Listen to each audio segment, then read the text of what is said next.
ನೀವೇನಾದ್ರೂ ಬನಶಂಕರಿ 6 ಡೇಸ್ ಹತ್ರ ಹೋಗ್ಬೇಕಾದ್ರೆ ಚಿಬ್ಲು ಅನ್ನೋ ಈ ರೆಸ್ಟೋರೆಂಟ್ ಕಾಣಿಸಿದ್ರೆ ಬೇರೆ ಯೋಚನೆ ಮಾಡದೆ ನಿಮ್ ಗಾಡಿನ ಸೈಡ್ಗೆ ಹಾಕಿ ಇಲ್ಲಿ ಸಿಗೋ ಚಿಬ್ಲು ಇಡ್ಲಿನ ಟ್ರೈ ಮಾಡಿ. ಇದಂತೂ ಎಲ್ಲ ಕಡೆ ನಾರ್ಮಲ್ ಆಗಿ ಸಿಗೋ ಇಡ್ಲಿ ಅಂತೂ ಅಲ್ವೇ ಅಲ್ಲ. ನಂಜನಗೂಡಲ್ಲಿ ಫೇಮಸ್ ಆಗಿರೋ ಈ ಚಿಬ್ಲು ಇಡ್ಲಿ ಇವಾಗ ನಮ್ ಬೆಂಗಳೂರಲ್ಲಿರೋ ಬನಶಂಕರಿ 6 ಡೇಸ್ಗೂ ಬಂದಿದೆ. ಈ ಇಡ್ಲಿ ನೋಡಕ್ಕಷ್ಟೇ ಅಲ್ಲ, ತಿನ್ನಕ್ ಕೂಡ ಬೇರೆ ಕಡೆ ಸಿಗೋದ್ಕಿಂತ ತುಂಬಾ ಡಿಫ್ರೆಂಟ್ ಆಗಿರುತ್ತೆ.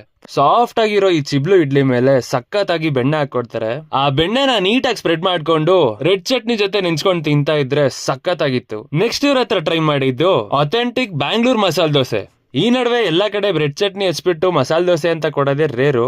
ಬಟ್ ಈ ಹೋಟ್ಲಲ್ಲಿ ಪರ್ಫೆಕ್ಟ್ ಆಗಿರೋ ಒಂದು ಕ್ರಿಸ್ಪಿಯಸ್ಟ್ ಮಸಾಲ ದೋಸೆ ತಿಂದೆ. ರೀಸೆಂಟ್ ಡೇಸ್ ಅಲ್ಲಿ ತಿಂದಿರೋ ಬೆಸ್ಟ್ ಮಸಾಲ ದೋಸೆ ಆಗಿತ್ತಿದು.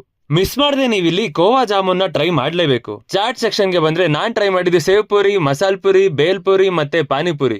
ನೀವಂತೂ ಚೈನೀಸ್ ಅಲ್ಲಿ ಪನೀರ್ ಕಬಾಬ್ ನ ಟ್ರೈ ಮಾಡ್ಲೇಬೇಕು. ಪರ್ಸನಲ್ ಆಗಿ ಇದು ನಾನು ಮತ್ತೆ ನನ್ನ ಫ್ರೆಂಡ್ಸ್ ನ ರೆಕಮೆಂಡ್ ಮಾಡ್ತಾ ಇದೀವಿ. ಇವ್ರು ರೆಸ್ಟೋರೆಂಟ್ ಅಲ್ಲಿ ಮಾಡೋ ಎಲ್ಲಾ ವೆರೈಟೀಸ್ ಕೂಡ ಫ್ರೆಶ್ ಆಗಿರೋ ಐಟಮ್ಸ್ ನ ಯೂಸ್ ಮಾಡೇ ಮಾಡ್ತಾರೆ. ನಾನು ಯಾವತ್ತು ಎಳ್ನೀರ್ ಜ್ಯೂಸ್ ಅಂತ ಎಲ್ಲೂ ನೋಡಿರ್ಲಿಲ್ಲ, ಆದ್ರೆ ಚಿಬ್ಲು ಅನ್ನೋ ಈ ರೆಸ್ಟೋರೆಂಟ್ ಅಲ್ಲಿ ನೋಡಿದೆ. ಇದಕ್ಕಂತೂ ಸಿಕ್ಕಾಬಟ್ಟೆ ಡಿಮ್ಯಾಂಡ್ ಇದೆ.